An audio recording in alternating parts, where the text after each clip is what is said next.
شدید بارش کے سبب ٹیکسی لینا بہتر تھا۔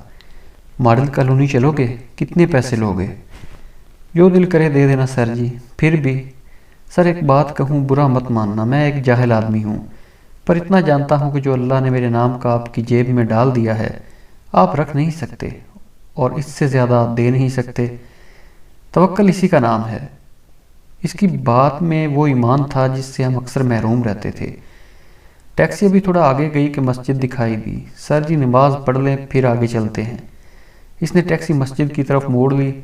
آپ نماز ادا کریں گے؟ کس مسلک کی مسجد ہے یہ؟ میرا سوال سن کر اس نے میری طرف غور سے دیکھا۔ باؤ جی مسلک سے کیا لینا دینا، اصل بات سجدے کی ہے، اللہ کے سامنے جھکنے کی ہے۔ یہ اللہ کا گھر ہے۔ میرے پاس کوئی عذر باقی نہیں تھا۔ نماز سے فارغ ہوئے اور اپنی منزل کی طرف بڑھنے لگے۔ سر آپ نماز باقاعدگی سے ادا کرتے ہیں؟ کبھی پڑھ لیتا ہوں، کبھی غفلت ہو جاتی ہے، یہی سچ تھا۔ جب غفلت ہوتی ہے تو کیا یہ احساس ہوتا ہے کہ غفلت ہو گئی اور نہیں ہونی چاہیے؟ معاف کرنا، یہ ذاتی سوال نہیں۔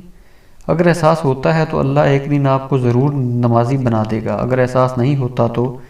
وہ خاموش ہو گیا۔ اس کی خاموشی مجھے کاٹنے لگی۔ تو کیا میرا لہجہ بدل گیا؟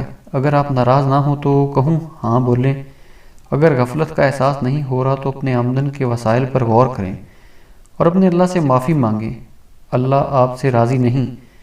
ہم منزل پہ آ چکے تھے۔ میں نے اس کے توکل کی حقیقت جاننے کے لیے جیب سے 50 کا نوٹ نکالا اور اس کے ہاتھ پہ رکھ دیا۔ اس نے بسم اللہ کہا اور نوٹ جیب میں رکھ کر کار موڑنے لگا۔ میں نے آواز دی، وہ رک گیا۔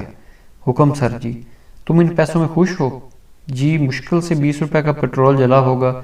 اللہ نے اس خراب موسم میں بھی میرے بچوں کی روٹی کا انتظام کر دیا۔ میرے رونگٹے کھڑے ہو گئے۔ میں نے جیب سے مزید 200 نکالے اور اسے دینے کے لیے ہاتھ بڑھایا۔ وہ مسکرایا۔ سر جی دیکھا آپ نے، میرا حق 50 روپے تھا اور اللہ کے توکل نے مجھے 200 دیا۔ وہ چلا گیا میرے ایمان کو جھنجھوڑ کر۔